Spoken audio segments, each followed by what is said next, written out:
Entre quadrilhas.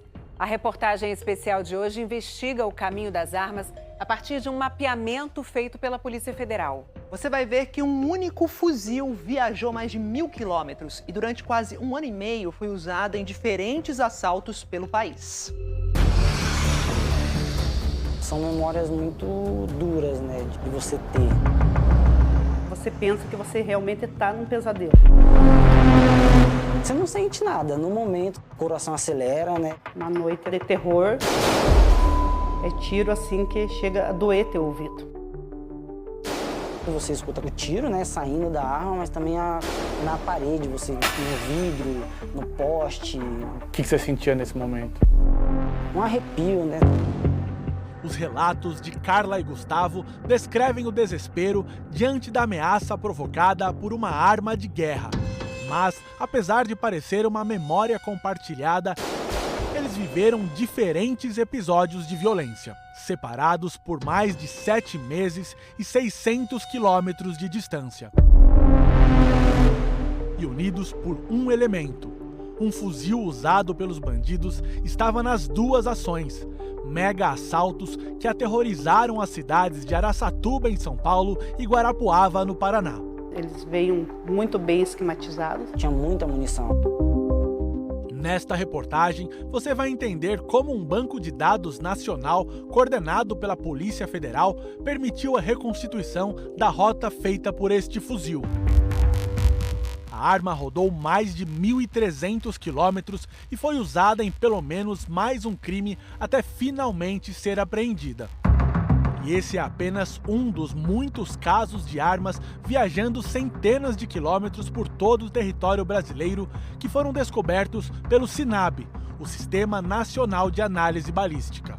É uma nova forma de trabalhar proativa que tende a levar a um número muito maior de solução de crimes cometidos com o uso de arma de fogo. Araçatuba, 29 de agosto de 2021. Um motorista de aplicativo circula numa noite de domingo.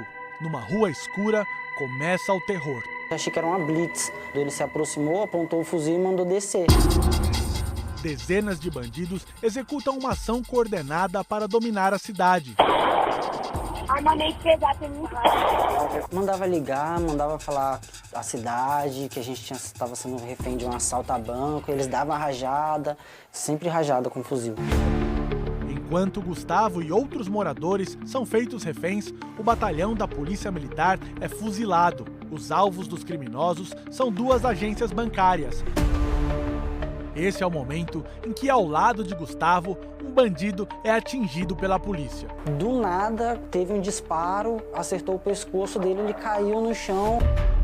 O que acontece na sequência mostra a importância dos fuzis para a quadrilha. O fuzil caiu e aí um deles mandou o outro refém ir buscar. Eles não quiseram deixar esse fuzil para trás? Não deixou o fuzil para trás, levou o fuzil. Na fuga dos criminosos, reféns são usados como escudos humanos em cima dos carros. Gustavo fica a centímetros do cano da arma.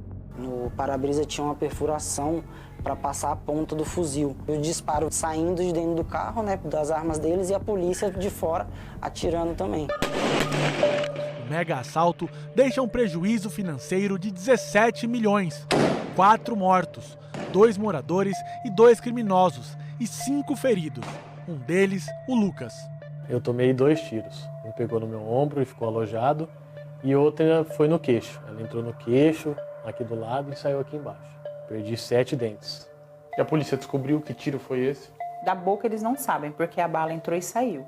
Mas do braço, a Polícia Federal mandou para fazer a balística.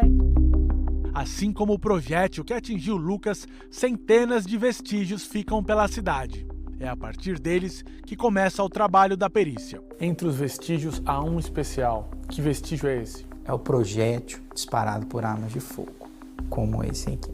Todo contato deixa uma marca. A partir dessas marcas é possível recontar uma história. Os momentos de terror aqui em Araçatuba acabaram quando os criminosos fugiram levando milhões de reais dos bancos.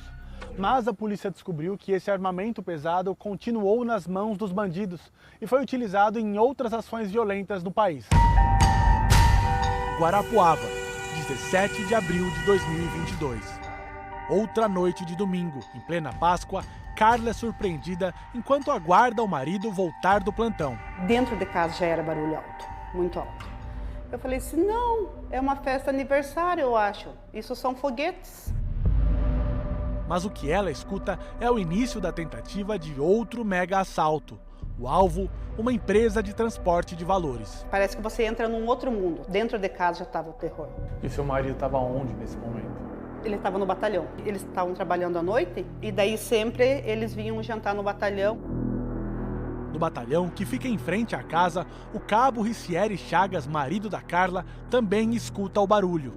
Ele e 2 colegas saem em uma viatura, mas são emboscados. Eles estão saindo com a viatura e eles já estão recebendo a tiro. Os 3 policiais são atingidos, 2 sobrevivem. Mas, 6 dias depois do ataque, Ricieri morre em decorrência do tiro que levou na cabeça. Ah, mas eles não veio para matar. Se não fosse para matar, eles atiravam para cima. Ninguém sai com tanto de arma desse para não matar. O poder dessas quadrilhas é muito grande. Eles bloquearam todos os acessos da cidade de Guarapuava, atearam fogo em caminhões nas saídas da cidade. Requer uma estrutura muito grande. Coronel Hudson, atual secretário de Segurança do Paraná, era o comandante da Polícia Militar do Estado quando aconteceu o ataque, que terminou frustrado. Os assaltantes fugiram sem levar o dinheiro da empresa de valores. Qual é a importância de um fuzil para uma quadrilha como essa? Ele tem um valor muito alto. Não é uma arma comum, que é uma arma de guerra.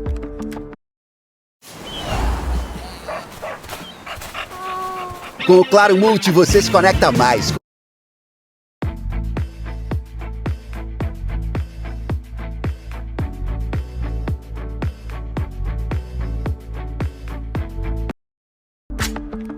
Nós viemos ao estande de tiro da Polícia Civil do Paraná para mostrar o perigo que essa arma representa na mão do crime organizado. Gente, que arma é essa? Basicamente, esse aqui é um fuzil de assalto, calibre nominal de 5,56 por 45 milímetros. Pode perfurar paredes, chapas de aço, na mão de organizações criminosas, pode gerar um dano muito grande para a sociedade. Armas desse tipo estiveram tanto no ataque de Araçatuba quanto no de Guarapuava, crimes do chamado Novo Cangaço, quando cidades são totalmente dominadas. E quando os vestígios foram comparados, confirmou-se que pelo menos um dos fuzis esteve nos 2 eventos. Até hoje nós temos obtido ligações dos materiais coletados e inseridos nos sistemas provenientes daquela ocorrência. Lerry é o coordenador do Sistema Nacional de Análise Balística, que reúne dados de crimes registrados em todo o Brasil. Os 2 passaram no mesmo cano. Em 2022, o Fantástico mostrou os primeiros passos da plataforma. Em 3 meses de atuação, tinham sido identificadas 6 ligações entre diferentes crimes cometidos com a mesma arma, os chamados hits. Hoje, esse número passou de 4.000, incluindo o fuzil que aterrorizou Gustavo e Carla.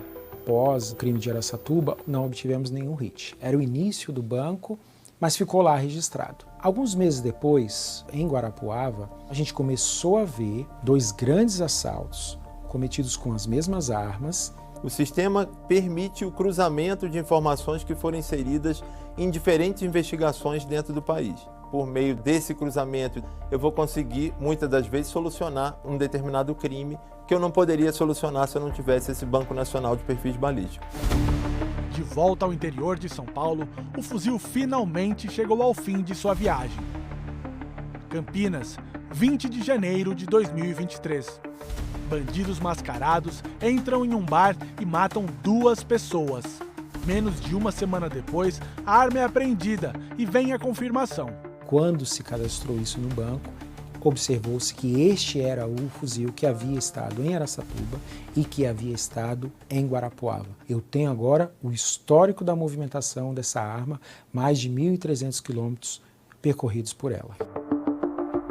O SINAB também identifica armas usadas para cometer diversos crimes em um mesmo estado. Elas viajam menos, mas matam mais. Curitiba, janeiro de 2022. Em menos de um mês, uma mesma pistola é usada numa série de assassinatos. Hoje vocês sabem que essa arma foi usada em ações que mataram quantas pessoas? 14 pessoas.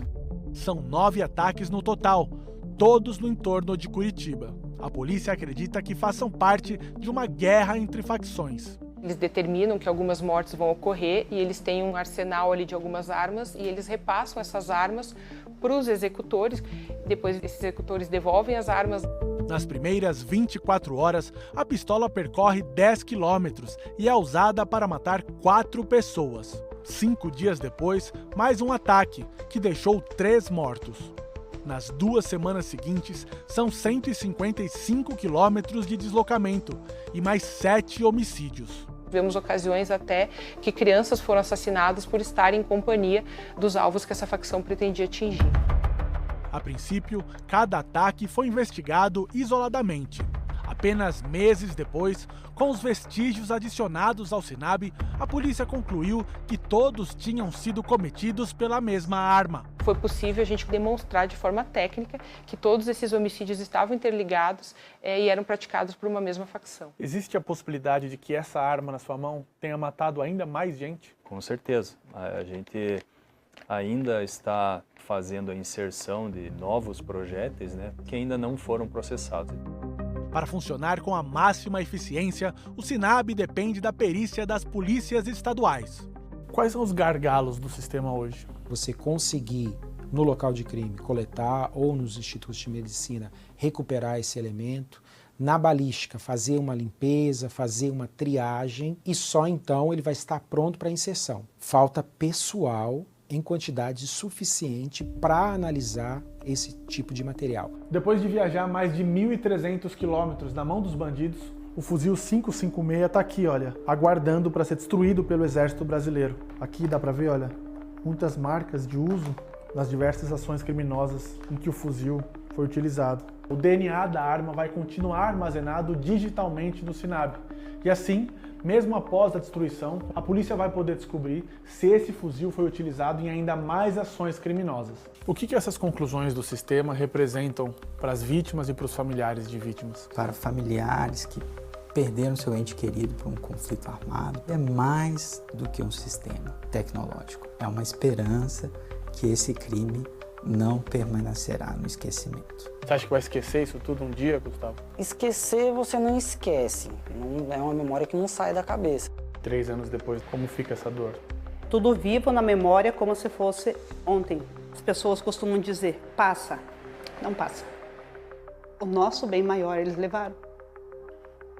Que para nós não tem preço.